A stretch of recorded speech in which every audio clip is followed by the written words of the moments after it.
రంగారెడ్డి జిల్లాలో శుక్రవారం ప్రపంచ జాతీయ 141వ మేడే వేడుకలను communist party of India, CPM party అనుబంధ సిఐటియు రాష్ట్ర నాయకులు దయ్యాల కిషన్ ఆధ్వర్యంలో నిర్వహించారు. మొదటగా కమ్యూనిస్ట్ జాతీయ జెండాను ఎగురవేసి భారీ ర్యాలీ తీశారు. అనంతరం ఏర్పాటు చేసిన సభలో ఆయన మాట్లాడుతూ కార్మికుల హక్కుల సాధన కోసం చికాగో నగరంలో ప్రారంభమైన కార్మికుల సమ్మె ప్యారిస్లో హక్కులు సాధించిన విజయంగా మే 1న కార్మిక దినోత్సవంగా మేడేను జరుపుకుంటున్నామని తెలిపారు. ఎందరో కార్మికులు రక్తం చిందించి సాధించిన విజయంగా మేడే వేడుకలు జరుపుకుంటున్నామని ఆయన వివరించారు. అలాంటి హక్కుల సాధనకు తూట్ల పొడిచేలా ప్రస్తుత కేంద్రంలోని బీజేపీ పార్టీ ప్రభుత్వం కార్మిక హక్కుల కాలరాసేలా 4 రకాలైన నల్ల చట్టాలను తీసుకొచ్చారని తెలిపారు. దీనివల్ల కార్మికులు తాము సాధించిన హక్కులు కోల్పోతూ 8 గంటలకు కుదించిన పనిదినాలను 12 గంటలకు పెంచేలా నిర్వహించడం వల్లే కార్మికుల హక్కులు కోల్పోతున్నారని ఆయన తెలిపారు. కార్మికుల ఐకమత్యంతో తిరిగి కార్మిక వ్యతిరేకంగా పోరాటం చేయాల్సిన అవసరం ఉందని వివరించారు. ఈ సమావేశంలో ఆయన వెంట మున్సిపల్ కమిటీ నాయకులు ఎం సత్యనారాయణ, అడ్వకేట్ కె అరుణకుమార్, ఎండి జాఫర్ ఖాన్, బి మాల్యాద్రి, భాస్కర్ రెడ్డి, శ్రీనివాస్, భాస్కర్, దాసు, శంకరయ్య, కృష్ణ, సులోచన, జంగమ్మ, స్వప్న తదితరులతో పాటు వివిధ అనుబంధ సంఘాల నాయకులు పాల్గొన్నారు.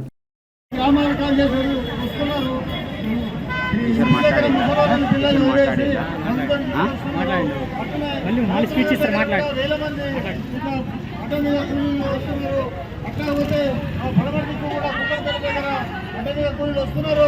వీళ్ళందరూ మన దేశం యొక్క చరిత్రని, మన దేశం యొక్క మనం అర్థం చేసుకోవాలి. భవిష్యత్తులో పోరాటానికి మీరందరూ ముందుకు రావాలి. మతోన్మాద ప్రభుత్వం కేంద్రం రావడం వల్ల మరిన్ని కష్టాలు జరిగినాయి. కాకపోతే మీ కర్మ మీరే అనుభవించండి. మీరు గుళ్ళమ్మాయి మొక్కండి, కొడ పూజ చేస్తే మీ కర్మ దగ్గర పనులు చేసి కర్మ చేస్తున్నారు. కర్మ మీరే అనుభవించండి పద్ధతిగా మతోన్మాద మతవాద రాజకీయాలు కేంద్రంలో చేస్తుందని ఎంత ఇబ్బంది పెడుతున్న సందర్భంగా మేడని మీరందరూ ఆశీర్వదించాలని కోరుకొని ముగిస్తున్నాం.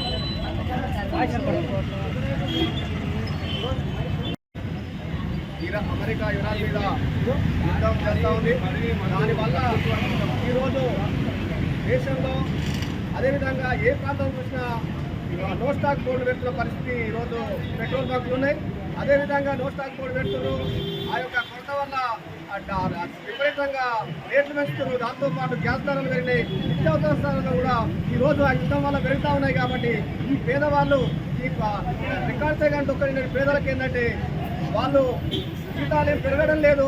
ఈ ఒక్కో నిత్యావసర ధరలు అన్ని కూడా ప్రతి ఒక్కటి కూడా విపరీతంగా పెరుగుతూ ఉన్నాయి. కానీ కార్మికుల యొక్క జీతభత్యాలు మాత్రం పెరగడం లేదు. దాంతో పేదలు అనేక ఇబ్బందులు పడుతూ ఉన్నారు. ఈరోజు గ్యాస్ ధర, పెట్రోల్ ధర, నిత్యావసర ధరలు పెరిగి విపరీతమైన బాధపడుతుంది. కాబట్టి ఈరోజు కేంద్ర ప్రభుత్వం చొరవ తీసుకొని ఈ ధరను తగ్గించే విధంగా చూడాలి.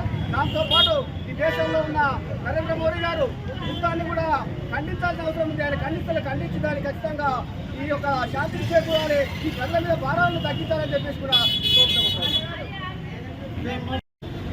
ఈ పెట్రోల్ వల్ల, డీజిల్ వల్ల రైతులు పట్ల పండి లేక చాలా ఇబ్బందులు పడుతున్నారు. డీజిల్ సుక్కలకు పోయి పెట్రోల్ మా భవన నిర్మాణ నాయకులు కూడా ఈ పెట్రోల్ వల్ల ఎక్కడికన్నా పన్ను దగ్గర పోవాలంటే ఈ పెట్రోల్ వల్ల పెరిగిన వల్ల వాళ్ళ పన్ను పోలేక చాలా ఇబ్బంది జరుగుతున్నారు. ఈ రైతు కూడా డీజిల్ పెరిగిన వల్ల ఈ మిషన్లకి వాటికి డీజిల్ దొరక్క చాలా ఇబ్బంది పడుతున్నారు. వేసిన పంటలు ఎండిపోతున్నాయి. సెంట్రల్ గవర్నమెంట్ చొరవ తీసుకొని ఈ డీజిల్, పెట్రోలు తగ్గించి గ్యాస్ కూడా ఈ మూటి వల్ల జనం చాలా ఇబ్బంది జరుగుతుంది. అది ఆలోచించి తగ్గించాలని, అది దొరికేటట్టు పెట్రోల్ బంకులు తెరవాలని, వీటన్నిటి మనం చక్కగా నడిపించి పేద ప్రజలకి మేలు చేయాలని కోరుకుని భవన నిర్మాణ నాయకులు కూడా చాలా ఇబ్బంది పడుతున్నారు. పని లేక అట్ల మీద కూర్చుంటున్నారు. కూర్చొని ఇంటికి పోయేది ఆడమాటగా లేడీస్ నువ్వు ఏం చేసి వస్తున్నావు, నీకు అన్నం పెట్టకు అంటుంది భవన నిర్మాణ నాయకులకి. అది కూడా ఇవన్నీ మాకు భవన నిర్మాణం కూడా ఈ పెరిగిన వల్ల చాలా ఇబ్బంది పడుతున్నారు. ఆ ఇబ్బంది తగ్గించి తగ్గించి ఈ రైతులకు కానీ, ఈ డీజిల్ కానీ, పెట్రోల్ తగ్గించి సహాయంగా నడిపించాలని కోరుకుంటున్నాం.